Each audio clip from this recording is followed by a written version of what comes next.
ৰক্তদান মহান দান। আজি আমি এনেকুৱা কাম এটা কৰিবলৈ পাই সুখী।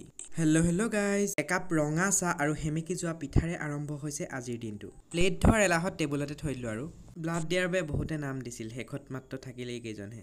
ব্লাড ডনেশ্যনৰ লগত বহুতৰ মিছকনচেপশ্যন আছে যে এবাৰ ব্লাড দিলে আকৌ দি থাকিব লাগিব। মই 2 বছৰ আগত ব্লাড দিছোঁ, কোনো অসুবিধা নাই, এতিয়া আকৌ আহিছোঁ। সকলোৱে উৎসাহেৰে ব্লাড দিব আহিছে, ইয়াত বেছিভাগৰে প্ৰথম। এয়া আমাৰ মৰিয়নি ব্লাড ডনেশ্যন কেম্প। এজনকৈ আমাৰ আৰম্ভ হৈ গ'ল। আমাৰ 10 জনৰ ভিতৰত 6 জনেহে দিব পাৰিলে, বাকীবিলাকৰ হিমোগ্ল'বিন বা বেলেগ ক্ৰাইটেৰিয়া ফুল নহ'লে সকলো চাই লোৱা হয়।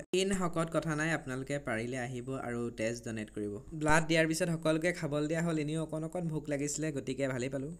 এইফালে আমাৰ পাৰ্থদা তেজ প্ৰথম দিবলৈ পাই বহুত সুখী বোলে।